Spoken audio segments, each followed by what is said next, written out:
Hey everyone, how's it going? I hope you're all doing great and following the 3H's of the channel. In this video, an encounter with the little people, high strangeness on reservations, a military installation in Norway, and more. If that sounds like something you're interested in, pull up a stump with me and let's get into it. Thank you for watching. Now this story didn't happen to me, but it happened to one of my friends who grew up on the res. I don't often share it because, frankly, it's bizarre and hard to believe, but I've since come across similar accounts elsewhere. This particular story supposedly occurred on the res, somewhere in Canada, pretty sure Alberta if I remember right. Essentially, this individual, when he was just a kid, not quite a teenager, but somewhere in between, was staying at his grandmother's with several other cousins that were around the same age. Their grandmother was going to be gone all day because she had to travel into town and it was a long drive. But while the children were alone at the house, they heard some sort of incredible sound. They went outside and noticed that the sound was coming from the woods that were surrounding the property. It sounded like thunder, a heavy thrashing sound. As you can imagine, it was unnaturally loud. And keep in mind, this is a very rural area, and the entire house was surrounded by either flat country or woods. There were no neighbors around for miles. Anyway, the children are watching the woods, wondering what the hell is going on, when suddenly something emerges from the tree line and appears to be charging the house. The children panic and run inside. But in the moment before they do, the individual who told me this story said that he couldn't make sense of what he was seeing, and he lingered there for a few seconds before being hauled inside by one of the cousins. He said that what he saw was effectively like a centaur, only very low to the ground, and maybe with 6 legs or more. It almost had a scorpion or a spider-like body, but its torso and its head were eerily humanoid. As it moved, it made that same terrible crashing sound, which seemed to echo very unnaturally. The thing apparently charged at the house, but it couldn't get inside. It kept pounding at the door, and the door on more than one occasion seemed like that it was going to be ripped off its hinges and give. But it didn't.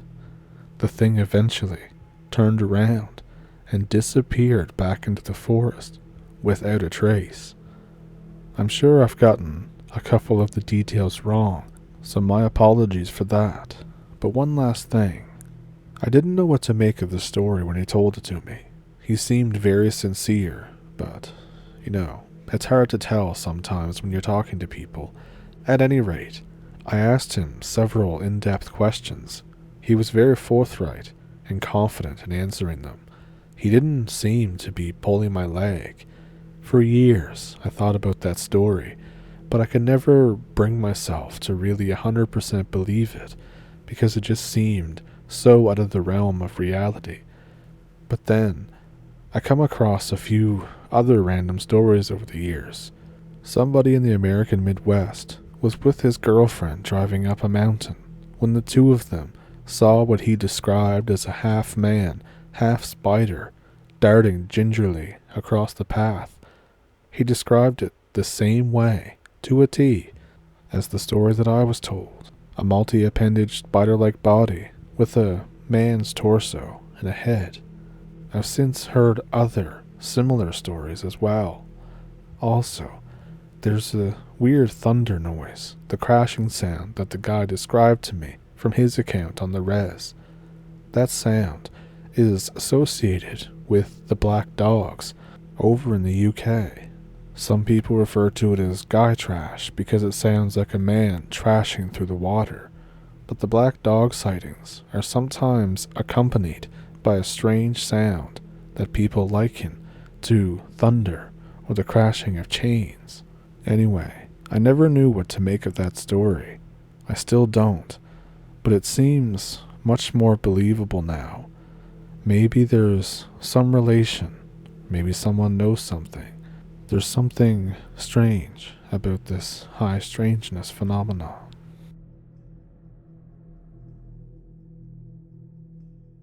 There was another story that my brother told us that he heard from a shipmate when he was in the military.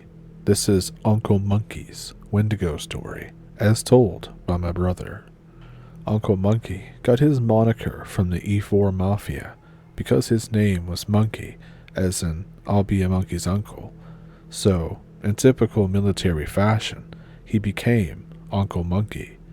Uncle Monkey told us this story about his fight with a Wendigo that he and his cousins managed to kill one hunting trip back in the late 1980s.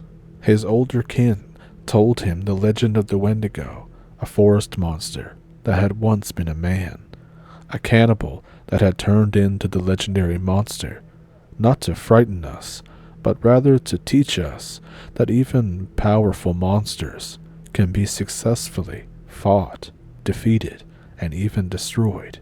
This is his Wendigo story.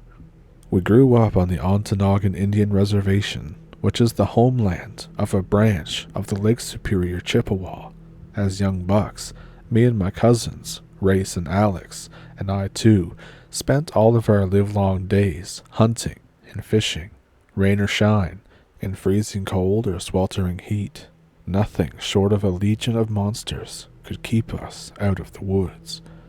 Growing up, the tribal elders filled our heads with tales of mighty, heroic hunters slaying all manner of evil, forest-dwelling spirits and monsters just to make the woods safe for still wet behind the ears greenhorns like Uncle Monkey, Race, Alex, and I too were back then. Most of the stories also carried warnings not to kill for sport, to be generous, not greedy, and not to waste any meat. Sadly, as we grew older, we forgot the stories and the accompanying warnings and started drinking booze while we hunted. Both Race and Alex eventually drank themselves to death, R.I.P.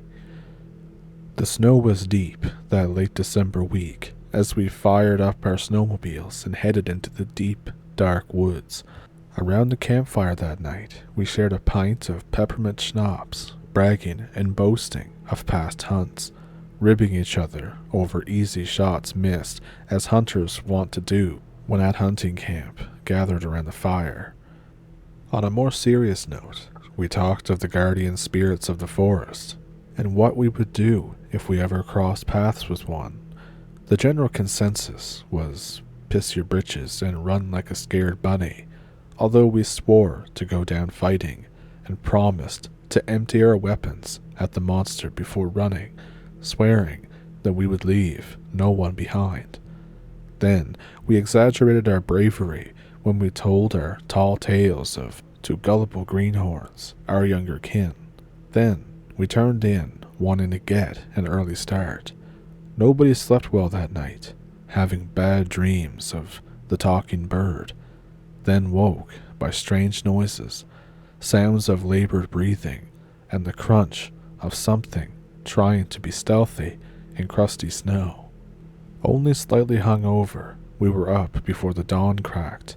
Breakfast was just a shot of schnapps, hair of the dog, as it were, as we spread out in a short skirmish line within sight of each other as we tramped through the deep snow on our snowshoes. We were looking for deer spoor when Race came across some fresh tracks that came from the direction of our camp and leading us into the dark forest. Race called for a powwow as we studied the strange tracks that looked like moose tracks, but also looked like a bipedal animal made those tracks. We could even see where the moose's balls had been dragged through the deep snow. After another shot of liquid courage, we silently followed the strange tracks into the dark woods. We quickly caught up, close enough to hear it crashing through the forest, but the tracks headed into the dark, shallow coulee, so they still couldn't see whatever it was because of the long shadows. What we could see was the cloud of hot breath from some large animal. We took comfort in that observation, as it implied that whatever we were tracking was a living, breathing creature. No shadow, no matter how dark, could hide the overwhelming scent of rotting flesh. But the sun was reluctant to show its light. It was coming up much slower than usual, it seemed to me anyways, as we quietly followed. Silent as shadows, we pointed out to each other that the freshly broken tree limbs, some of them were 15 feet above the ground, and the snow was at least 3 feet deep, Uncle Monkey recalled.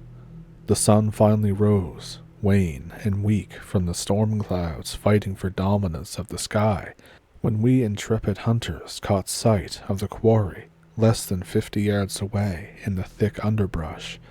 The sight and smell of the never-before-seen giant creature before us nearly unmanned us. What we saw looked like the south end of a northbound, emaciated moose that was walking on just its hind legs, but something was very wrong with its huge head that was twisted unnaturally, with an empty eye socket and flesh rotting off, exposing white bone. By silent signs, we all aimed at the alleged Wendigo and emptied our weapons magazines into the monster. We saw it go down in a hail of gunfire as we turned and ran back toward camp and the dubious safety of our snowmobiles. We heard the Wendigo bellow in pain, sounding like a dying moose. Before we were out of breath, we slowed our retreat. We were fairly sure that we weren't being chased. We all agreed that our aim was true and that the monster had gone down. Slowing our pace while reloading our rifles, we were excited, sure of our aim, and elation of slaying our monster made our travel back to our snowmobiles easy. Back at camp, we had another powwow as we made a hot meal, and after another shot of liquid courage, we set our course in action, rapidly breaking camp and stowing our gear on our snowmobiles as the winter shadows grew ever longer. Backtracking our trail on our snow machines, it was easy to follow despite the waning light. We made good time back over our tracks. Still, it was full-on dark by the time that we made it back to where we had shot the alleged Wendigo. We knew right where we were from all the spent brass from our rifles that littered the ground. Just beyond the pile of spent brass, we could see wolves claiming their share of the kill that ran as we chased them away with our snow machines. We felt that it was a good sign that the corpse was not of some supernatural monster, but we had to understand what it was. The Wendigo turned out to be a giant two-headed bull moose. The antlers of two moose had become locked in a battle to the death, with one of the moose, the one that was dead before we shot the other live one, had been reduced to bone, with some of the hide strips dangling entangled in the other moose's front legs that had also been reduced to bony stumps. Somehow or other, the other moose learned to walk upright on its hind legs, with the head of the defeated moose making the strange-looking mess look and smell like the dreaded legendary Wendigo. We took the heads and antlers back home as proof of our tale, but that was the wrong thing to do, as our luck turned foul. We were not treated as heroes, having dispatched a legendary forest monster, and in our minds, we realized that if the legend of the Wendigo could be based in reality, did that mean that the other legends were also based in reality? We decided that the legends of monsters and forest spirits could indeed be based in reality. We sold the antlers for a pretty penny and proceeded to spend it all on booze, but we had lost our lust for hunting and fishing, and then started doing stupid stuff. I stole and wrecked our neighbor's car while drunk and wound up in jail, looking at a minimum 5 years. While I was incarcerated, Race died of alcohol poisoning, aspired while passed out, and drowned in his own vomit. Alex blamed himself for his brother's death, as they had engaged in a violent argument until Alex left his brother alone. Alex, in a fit of depression over Race's death, got hammered and then drove his snowmobile into a deep lake with mushy spring ice. They found his snow machine, but they never did recover Alex's body. Explainable or not, Wendigos and other legendary beings should be avoided if at all possible. Uncle Monkey joined the military as part of the conditions of his parole and managed to turn his life around. Now he neither drinks nor hunts. This is the end of Uncle Monkey's Wendigo story. And that was sent in by Mutant Buzzard, so thank you for sending in that story, and I hope I could do it justice.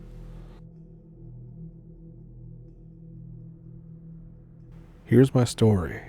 I was a senior lance on my first deployment with the new boot drop. The deployment was to Norway. Pretty chill. Nothing ever happens in Norway, right? We're on a really long field op, some 26-mile trek through the ass lands of snow country, in the mountains, up near Centaur. This hike is done in squads. Each team gets stuck with a mikwick, a sled to carry the tent, stove, and other supplies for Arctic survival. It hooks up to your waist as you drag it along. About halfway through the hike, we find out that the squad leader got himself turned around, and we're camping on our own for the night. My only thought is, oh great, this is gonna suck. To top it off, we get hit by a freak blizzard, and visibility drops down to near zero. So we're staying put, hoping to wait it out, and hook back up with the rest of the pit in the morning. We set up shop with our wind walls, we have our tents down, and the whole shebang. One of the drops is dumb AF, and gets me to put on fire watch as his fire team leader, because he forgot some random piece of gear. So I have the 2 a.m. watch. This is dumb since I can't see past about 15 feet in front of me anyways. I just chill behind one of the wind walls, trying to keep my cigarette lit. And then, I see a shape through the snow approaching the post. It's some dude done up in full Arctic kit, just like me. I figure someone got up to take a dump and got turned around or something. But I notice he's missing his rifle, and I think I'm gonna chew him out for it. So I say, "There, dickhead, where's your gat?" He just stands there, looking at me. Well, I think he was looking at me. I couldn't tell because he had the balaclava and shaded goggles in. I think, what an idiot he is for wearing shades at 3 a.m. in a blizzard. We have clear inserts for a reason. He tries walking past me. I don't see a rank pinned on his happy top. It's a dumb rule that command laid down. So I figure that he's just trying to blow me off. I put a hand to his chest and shove him back. The dude's shorter than me by at least a head, and I'm a fit dude, but it feels like I just tried to shove a brick wall. He barely steps back. I say, "Hey there, guy, where's your effing rifle? You can't be walking around out here without your gat." He looks at me, staring for a solid minute before just shrugging. I can't figure out who he is. I didn't think we had anyone this short, actually. I ask him his name. "Pascal," he says. Pascal is 6'2" and is taller than me. He's also sleeping literally 4 feet away from me in the tent behind me. I said, "Do I look stupid to you? Who are you?" He continues to just stare at me, not speaking. I reach up to pull his mask down, and he swerves away from me faster than my eyes can follow. I frown. Shit's getting weird now. I know for sure that we don't have anyone this short, and he doesn't have a gun. Looking at him more closely, I see that his gear looks funny. It's Marine Corps issue for sure, but with subtle variations. The boots don't have the EGA, or the Happy Tops pockets aren't there. Little wonky stuff that you wouldn't notice at first glance. I start to raise my rifle. The command gave each squad a mag of live ammo. Good for me, I guess. I tell him to take off his mask right now. I yell it and start calling for the other guys to wake up. The camp is motionless, and the dude doesn't budge. I scream out for people to wake the F up. There's no way someone didn't hear me and wake up. We have more than a few light sleepers around, but there's not a peep. The dude just stands there, staring at me, and raises a gloved hand to his face and shushes me.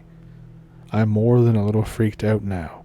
I thought for a second that this could be just some prank that was meant to test on a Firewatch.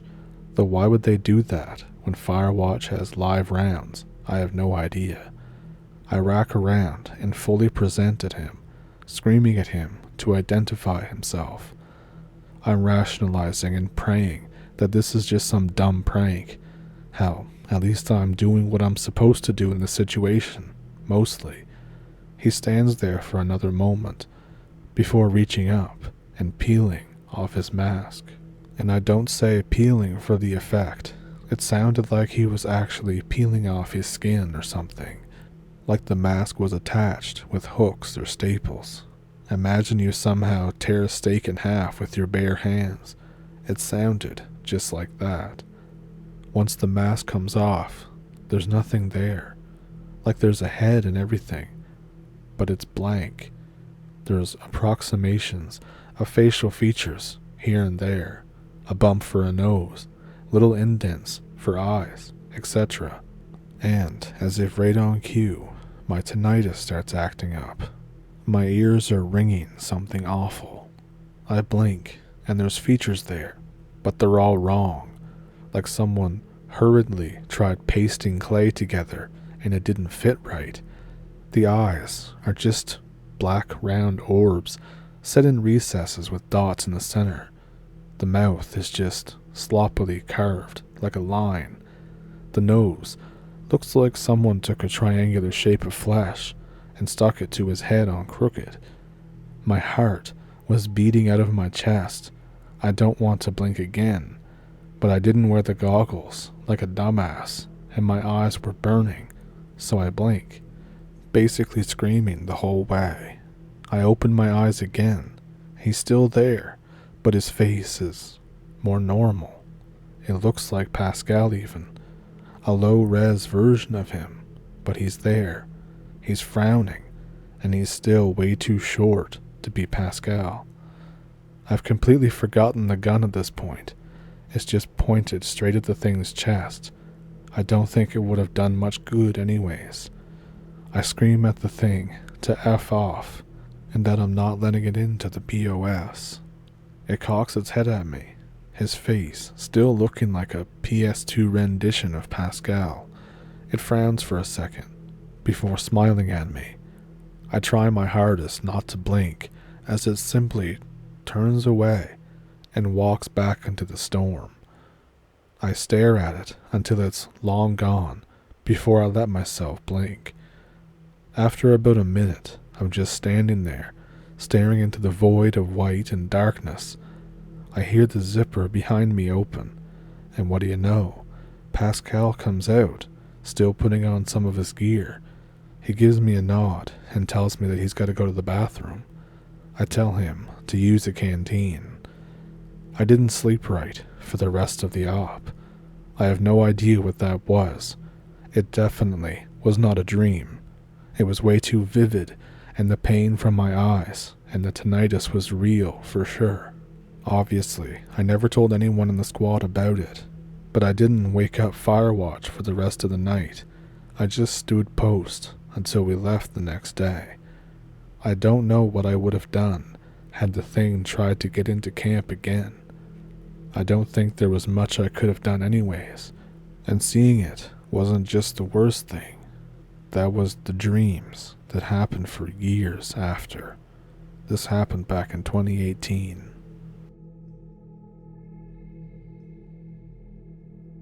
So, what'd you think of those? If you like them, make sure to comment which one was your favorite one, and like and subscribe. And personally, I am not a big fan of spiders, so hearing that there could be humanoid spiders just in the woods, that's great to hear. But if you liked the video and would like to donate to the channel, then I have a PayPal and a Patreon in the description below, and super thanks here on YouTube. And I'll put a couple of videos up here if you're new to the channel or just want to watch something else. And with that, I thank you for watching, thank you for pulling up a stump, and I'll see you in the next one. Have a good week.